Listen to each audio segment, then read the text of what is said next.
జ్ఞానం, ధర్మం, సత్యం, చైతన్యం, ఆత్మశోధన.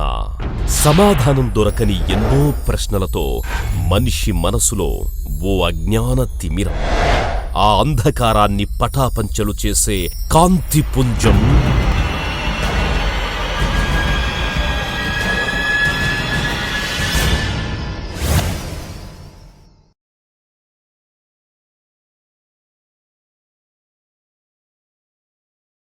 ఆధ్యాత్మికంగా ఎదగటానికి ప్రయత్నిస్తున్న నిబద్ధత గల సాధకులందరికీ శిరస్సు వంచి నమస్కరించుకుంటూ స్వాగతం, సుస్వాగతం.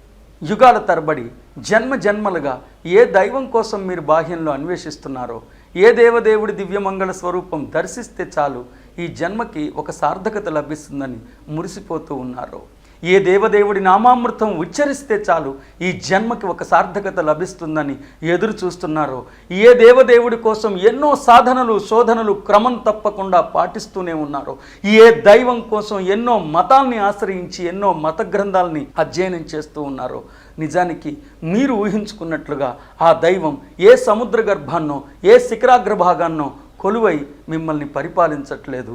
సాక్షాత్తు ఆ దైవం స్వయంగా మీరే అని తెలియచెప్పటమే. మనందరం స్వతసిద్ధంగానే దైవాలం, మనందరం జన్మతహాగానే అద్భుతమైన దేవదేవుళ్ళం. అందుకనే సృష్టి ఆవిర్భవించిన ఆ తొలినాటి గురించి ఒక్కసారి మనం అధ్యయనం చేస్తే, ఆదిలో కేవలం దైవం మాత్రమే విరాజిల్లుతున్నప్పుడు ఒకానొక శుభముహూర్తాన్న ఆ దైవం అంతర్ముఖుడై అంతర్లీనంగా తనలో నిక్షిప్తమైన తన దివ్యత్వాన్నంతా, తన పవిత్రతనంతా, తన ప్రత్యేకతనంతా, తన సృజనాత్మకతనంతా, తన శక్తినంతా రంగరించి తన అభీష్టం మేరకు తన తనయుడికి జన్మనిచ్చారు. దైవంలోంచి జన్మ పునికి పుచ్చుకున్నది ఏదైనా దైవమే. దైవం కానటువంటి దానికి జన్మనిచ్చే ప్రసక్తే లేదు. God cannot give birth to that which is not God. Everything that is coming out of God is God. దైవం కానటువంటి దానికి జన్మనిచ్చే ప్రసక్తే లేదు. దైవం నుంచి జన్మ పునికి పుచ్చుకున్నది ఏదైనా అద్భుతమైన దైవమే. ఆ కోణంలోంచి సత్యాన్ని విశ్లేషిస్తే మనందరం జన్మతహాగానే అద్భుతమైన దేవదేవుళ్ళం అన్న విషయం కూడా మనం తెలుసుకోవాల్సి ఉంటుంది. అంతేకాదు, మూలాధారమైన తండ్రిలో ఏ సుగంధాలు, ఏ శంకరాభరణాలు నిక్షిప్తమై ఉన్నాయో, ఆ దేవదేవుడి నుంచి జన్మ పునికి పుచ్చుకుని దివ్య వారసత్వం పొందిన దివ్య వారసులందరిలో అవే శంకరాభరణాలు, అవే సుగంధాలు అంతే అద్భుతంగా జన్మతహాగానే వెల్లివిరుస్తాయన్న అంశం కూడా మనం తెలుసుకోవాలి. అంటే మనందరం జన్మతహాగానే దైవాలం, మనందరిలో ఆ దివ్య సుగంధాలు, ఆ దివ్య శంకరాభరణాలు జన్మతహాగానే సమపాళ్లలోనే నిక్షిప్తమై ఉన్నాయి అని ముఖ్య జ్ఞానాన్ని మనం తెలుసుకోవాల్సి ఉంటుంది. అనేక మంది మహనీయులు, అనేక మంది ప్రాజ్ఞులు, అనేక మంది ఆధ్యాత్మికవేత్తలు మానవాళికి అనేక తరాలలో, అనేక తలాలలో అందుబాటులోకి వచ్చి సాక్షాత్తు ఆ దైవం స్వయంగా మీరేనన్న సత్యాన్ని తెలియజెప్పారు. సాక్షాత్తు ఆ దైవం స్వయంగా మీరేనని తెలియజెప్పినప్పుడు నా మతాన్ని మార్చివేయటానికి ప్రయత్నం జరుగుతుందేమో అన్న మీమాంస కూడా సాధకుడి మదిలో మెదిలే ప్రమాదం ఉన్నది. కాబట్టి అనేక మంది మహనీయులు ఈ అంశం గురించి ఏం ప్రవచించారో తెలుసుకునే ప్రయత్నం చేద్దాం. అందులో మరి ముఖ్యంగా హిందూ మతంలో అనేక గ్రంథాలు అందుబాటులో ఉన్న వాటన్నిటినీ పెద్దలు మన సౌకర్యార్థం శృతి, స్మృతి 2 అంతర్విభాగాలుగా విభజించారు. శృతిలో చతుర్వేదాలు, ఉపనిషత్తుల్ని పొందుపరిచారు. మరి ముఖ్యంగా ఉపనిషత్తులో మౌలికమైన సత్యాన్ని ప్రబోధించారు. ఇకపోతే శృతి ఏం ప్రతిపాదించిందో, శృతి ప్రతిపాదించిన మౌలికమైన సత్యాన్ని నిజ జీవితంలో ఆచరించిన మహనీయుల యథార్థ గాథలన్నీ స్మృతిలో ఇతిహాసాల రూపంలో, పురాణాల రూపంలో పొందుపరిచి మానవాళికి అందించారు. ఈ స్మృతి ఏం ప్రతిపాదిస్తుందని మనం అధ్యయనం చేస్తే, భగవద్గీతని కానీ మనం ప్రామాణికంగా తీసుకుంటే, భగవద్గీతలో శ్రీకృష్ణుడు అర్జునుడికి చెప్పడానికి ప్రయత్నించిందల్లా ఒక్కటే: నేను ఒక అద్భుతమైన దైవాన్నే, నువ్వు ఒక అద్భుతమైన దైవాన్వే. నేను దైవం అన్న జ్ఞానం నాకు కలిగింది, ఇంకా నీవు దైవం అన్న జ్ఞానం నీకు కలగలేదు. I'm a god, realised you are also a god, but yet to realise that you are God. కాబట్టి భగవద్గీతలో శ్రీకృష్ణుడు సైతం మనందరం దేవదేవుళ్ళు అని చెప్పడానికే ప్రయత్నం చేశారని సుస్పష్టమవుతుంది. అనేక మంది మహనీయులు అనేక తరాలలో మానవాళికి అందుబాటులోకి వచ్చి మన స్వస్వరూప స్వస్వభావ జ్ఞానాన్ని ప్రబోధించి మళ్ళీ మనందరినీ దేవదేవుళ్ళుగా తీర్చిదిద్దడానికి ఎన్నో ఎన్నో ప్రయత్నాలు చేస్తూనే వచ్చారు. అందులో భాగంగానే శ్రీకృష్ణుడు, జీసస్ క్రైస్ట్, మహనీయులందరూ ఆ సత్యాన్ని మనకు ప్రబోధించడానికి ప్రయత్నం చేశారు. మనం ఇప్పటికే హిందూ మతం, మరి ముఖ్యంగా వేదాలు, భగవద్గీత కూడా మానవాళికి మీరే దైవాలన్న జ్ఞానాన్ని తెలియచెప్పడానికే ప్రయత్నించిందని ఇప్పటికే తెలుసుకున్నాం. అంతేకాదు, బైబిల్ గ్రంథాన్ని కానీ మనం అధ్యయనం చేస్తే ఖచ్చితంగా మనకు ఒక విషయం సుస్పష్టమవుతుంది. జీసస్ క్రైస్ట్ ప్రయత్నం తాను దైవాన్నని మానవాళికి తెలియజెప్పడం కానే కాదని, మనందరం దేవుళ్ళమే అని తెలియజెప్పడానికి వారు ప్రయత్నించారని కూడా సుస్పష్టమవుతుంది. బైబిల్ గ్రంథంలోని యోహాన్ 10వ అధ్యాయం 32వ వచనం నుండి 42వ వచనం కానీ మనం శ్రద్ధగా పఠిస్తే అందులో జీసస్ క్రైస్ట్ అక్కడున్న వారిని ఉద్దేశించి I'm son of God, I and father are one, you are all gods అని తెలియజెప్పారు. అంటే నేను దైవ కుమారుణ్ణే, నా తండ్రి నేను ఇద్దరం ఒక్కటే, అంతేకాదు మీ అందరూ అద్భుతమైన దైవాలే అని తెలియజెప్పారు. అప్పుడు అక్కడున్న వారందరూ జీసస్ క్రైస్ట్ని రాళ్లతో కొట్టి గాయపరుస్తారు. అప్పుడు జీసస్ క్రైస్ట్ వారిని ఉద్దేశించి ఎందు నిమిత్తం నన్ను గాయపరుస్తున్నారని అడగగా, మమ్మల్ని అందరినీ దేవదేవుళ్ళని చెప్పినందుకు, నిన్ను నువ్వు దైవం అని చెప్పుకున్నందుకు అని వారు సమాధానం చెప్తారు.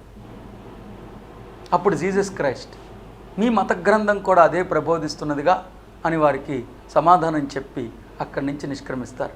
బైబిల్లో గ్రంథస్థమైన ఈ సంఘటనని మనం అధ్యయనం చేస్తే ఖచ్చితంగా మనకు ఒక విషయం సుస్పష్టమవుతుంది. జీసస్ క్రైస్ట్ ప్రయత్నం తాను దైవాన్నని మానవాళికి తెలియచెప్పడం కాదని, ఆ మహనీయుడు, ఆ ప్రేమమూర్తి తన ప్రాణాన్ని సైతం పణంగా పెట్టి మానవులకి తమ దివ్యత్వాన్ని గురించి తెలియచెప్పటమేనని సుస్పష్టమవుతుంది. అలాగే అనేక మంది మహనీయులు అనేక తరాలలో మానవాళికి అందుబాటులోకి వచ్చి, లేదు మీరు అతి సాధారణమైన మానవులు, మనుష్యులు, శరీరాలు కానే కాదు, అసాధారణమైన దేవదేవుళ్ళు, అద్భుతమైన కాంతిపుంజాలు, అద్భుతమైన విష్ణు తేజాలు అని తెలియజెప్పడానికి ఎన్ని ప్రయత్నాలు చేసినా చెప్పటానికి వచ్చిన వాళ్ళు దైవాలేమో అని అపార్థం చేసుకున్నాం. కానీ ఆ మహనీయులు చెప్పిన ప్రబోధనలో అంతరార్థాన్ని ఏనాడు పట్టించుకునే ప్రయత్నమే మనం చేయలేదు. అంతేకాదు సుమా, స్వామి వివేకానంద్ అనేక సందర్భాల్లో ఏం చెప్పారంటే, ఈ ప్రపంచంలో ఆఖరి మానవుడు కూడా తాను దైవమని తెలుసుకునేదాకా నేను విశ్రాంతి తీసుకోబోను అని తెలియజెప్పారు. మనందరికీ సుపరిచయమైన శ్రీ వేమన మహాశయుడు కూడా సత్యాన్ని సరళంగా, స్పష్టంగా ప్రతి ఒక్కరికి అర్థమయ్యే రీతిలో తెలియజెప్పారు. సాక్షాత్తు ఆ దైవం స్వయంగా మీరేనన్న సత్యాన్ని మానవాళికి తెలియజేసే క్రమంలో వేమన ఏమని ప్రబోధించారంటే, బ్రహ్మమనంగా వేరే పరదేశమున లేదయా, తన్ని తానెరిగినచో తానే పో బ్రహ్మం, నేను బట్టబయలైతే అదే దైవం అని ఏనాడో మానవాళికి తెలియచేశారు. అంతేకాదు, సంత్ కబీర్ దాస్ సాక్షాత్తు ఆ దైవం స్వయంగా మీరే అని తెలియచెప్పే క్రమంలో మనకి చక్కటి దృష్టాంతాన్ని సైతం ప్రబోధించి మరీ తెలియజెప్పారు. ఏ రీతిగా అయితే కస్తూరి తనలోంచి పుట్టుకొస్తున్న సుగంధాన్ని తన నుంచి పుట్టుకొస్తుందని తెలియక ఆ సుగంధం బాహ్యంలో వస్తుందేమో అని భ్రమపడి ఆ సుగంధం ఎక్కడి నుంచి పుట్టుకొస్తుందో తెలుసుకోవటానికి జన్మంతా, జీవితం అంతా అన్వేషిస్తుందో, సాక్షాత్తు ఆ దైవం స్వయంగా మీరే అయ్యుండి ఆ దైవం కోసం, దివ్యత్వం కోసం బాహ్యంలో అన్వేషించటం అంతే మూర్ఖత్వం అని కూడా తెలియజెప్పారు. ఇకపోతే పిరమిడ్స్, ఆధ్యాత్మికతకి పిరమిడ్స్కి విడదీయరాని బంధం ఉన్నది. పిరమిడ్ అన్న శీర్షికని మనం అధ్యయనం చేస్తే, పిరా అంటే అగ్ని, అగ్ని అంటే శక్తి, శక్తి అంటే దైవం. కాబట్టి పిరా అంటే దైవం, మిడ్ అంటే మధ్యలో స్థితమై ఉన్నది. అంటే ఏ దైవం కోసం మీరు బాహ్యంలో అన్వేషిస్తున్నారో ఆ దైవం మీ అంతరంగంలో నిండి నిబిడీకృతమై కేంద్రీకృతమై ఉన్నది అని దాని అర్థం. అంటే పిరమిడ్స్ని చూసినప్పుడల్లా పిరమిడ్స్ ఎంత శక్తివంతమైనవో, పిరమిడ్స్ ఎన్ని అద్భుతాలు చేయగలుగుతాయో అన్న అజ్ఞానాన్ని పక్కన పెట్టి పిరమిడ్స్ని చూడంగానే సాక్షాత్తు ఆ దైవం స్వయంగా నేనేనన్న స్ఫూర్తి స్పృహ మనందరిలో కలగాలి. ఇక అత్యంత అద్భుతమైన అనేక మంది ఆధ్యాత్మికవేత్తలు ఇదే సత్యాన్ని ప్రవచిస్తున్నారని తెలుసుకునే క్రమంలో మనం పుట్టపర్తి సాయిబాబా గారి ప్రబోధనల్ని కూడా పరిగణించాల్సి ఉంటుంది. పుట్టపర్తి సాయిబాబా తన్ని సందర్శించడానికి విచ్చేసిన సాధకుల్ని ఏనాడు మానవులారా అని ఉద్దేశించలేదు సుమా. వారు తన్ని సందర్శించడానికి విచ్చేసిన వారందరినీ దివ్యాత్మ స్వరూపులారా, దైవాల్లారా అని సంబోధించారు. అంతేకాదు, మీరు దైవాలే అని తెలియచెప్పడానికి వారు అత్యంత అద్భుతమైన దృష్టాంతాన్ని కూడా మనకు అందించారు. ఇంత అన్నాన్ని తీసుకుని ఆ అన్నంలో కొంత భాగాన్ని పరమాణంగా, కొంత భాగాన్ని దద్దోజనంగా, కొంత భాగాన్ని పులిహారగా చేసుకున్నంత మాత్రాన అన్నం కాకుండా పోతుందా? స్వరూపం మారిన స్వభావం మారునా? మనందరం అద్భుతమైన దేవదేవుళ్ళవే, స్వరూపాలు వేరైనా స్వభావం ఒక్కటే, దివ్యత్వమే అని పుట్టపర్తి సాయిబాబా మానవాళికి ఏనాడో ఆ అద్భుతమైన సత్యాన్ని ప్రబోధించడానికి ప్రయత్నం చేశారు. ఇక షిరిడి సాయిబాబా గ్రంథాన్ని మనం ఒకసారి అధ్యయనం చేస్తే అందులో ఒక సత్యం గ్రంథస్థమై మనకు అందుబాటులో ఉన్నది.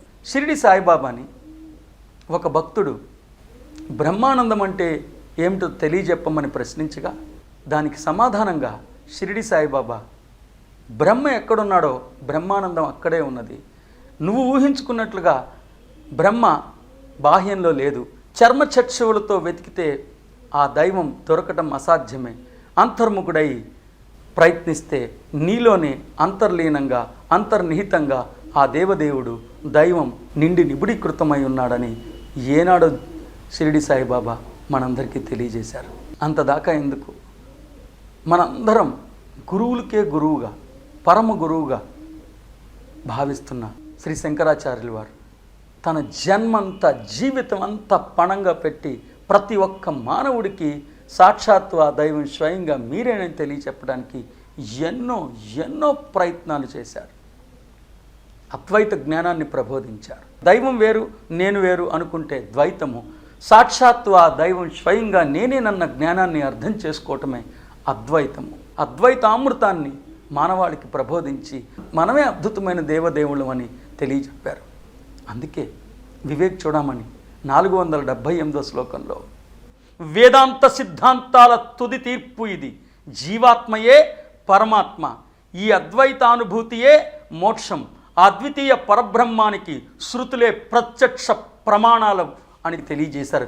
నిజంగా ఆ సనాతన సాంప్రదాయాన్ని గౌరవిస్తుంటే, నిజంగా ఆ సనాతన సాంప్రదాయం యొక్క జ్ఞానాన్ని అర్థం చేసుకోవడానికి ప్రయత్నిస్తే శంకరాచార్యుల వారు చెప్పిన ఈ శ్లోకాన్ని, ఈ వాదనని, ఈ జ్ఞానాన్ని మనం ఎవరూ ఎప్పటికీ మర్చిపోకూడదు. అందుకే మరొక్కసారి సాక్షాత్తు ఆ దైవం స్వయంగా మీరేనని తెలియచెప్పడానికి ఎంతోమంది మహనీయులు ఎన్నో వేల కోట్ల సంవత్సరాల నుంచి తమ ప్రయత్నాన్ని నిరాఘాటంగా, నిర్విఘ్నంగా ప్రయత్నిస్తూనే ఉన్నారని మీకు తెలియజేసే క్రమంలో శ్రీ ఆదిశంకరాచార్యుల వారు మానవాళికి అందించిన అద్భుతమైన జ్ఞానాన్ని మరొక్కసారి తెలియజెప్తున్నా. వివేక్ చూడమని 478వ శ్లోకంలో వేదాంత సిద్ధాంతాల తుది తీర్పు ఇది, జీవాత్మయే పరమాత్మ, ఈ అద్వైతానుభూతియే మోక్షం, అద్వితీయ పరబ్రహ్మానికి శృతులే ప్రత్యక్ష ప్రమాణాలని మానవాళికి తెలియజేశారు. The ultimate verdict of Veda is జీవాత్మ ఇట్ సెల్ఫ్ ఈజ్ పరమాత్మ.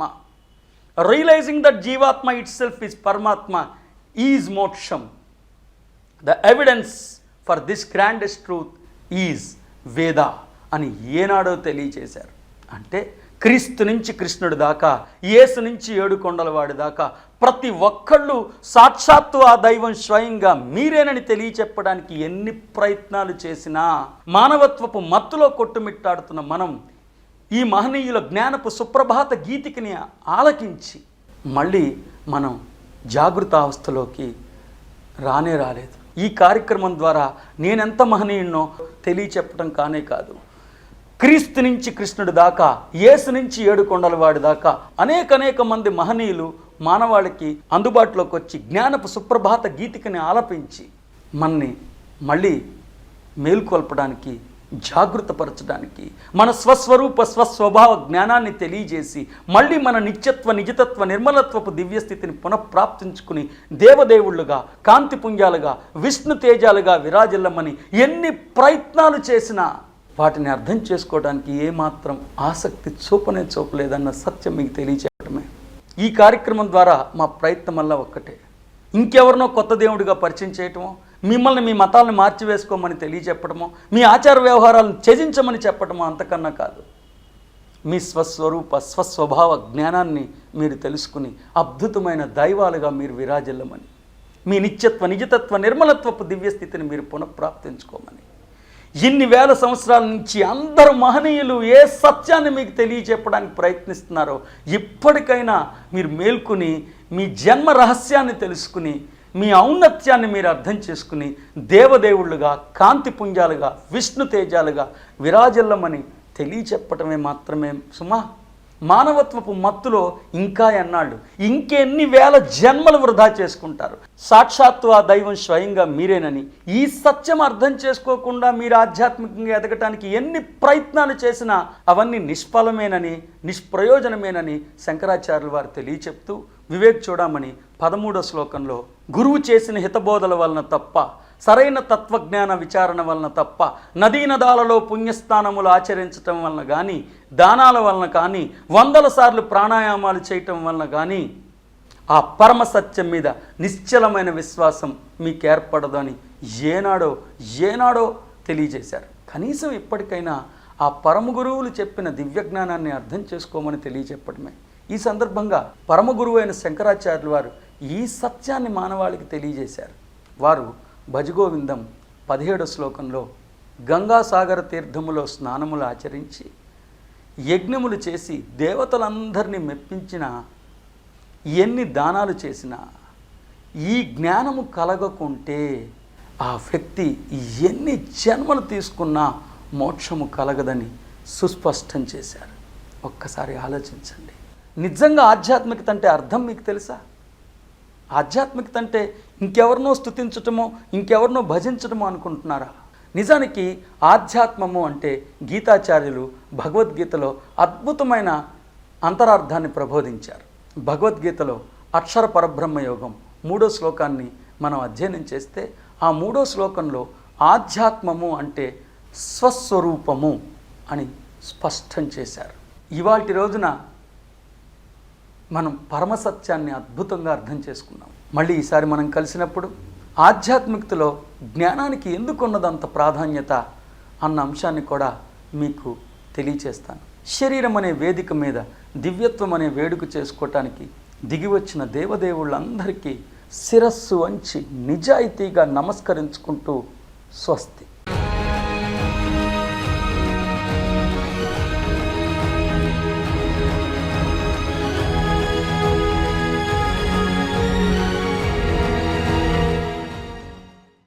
శ్రీ వివేకానంద గారిచే నిర్వహించబడుతున్న శిక్షణా తరగతులు విజయవాడ, ఏలూరు, రాజమండ్రి, హైదరాబాద్, రాయవరం, ఖమ్మం, తిరుపతి, కాకినాడ, గుంటూరు, అమలాపురం, వరంగల్, సూర్యాపేట, కోదాడ, ముంబై.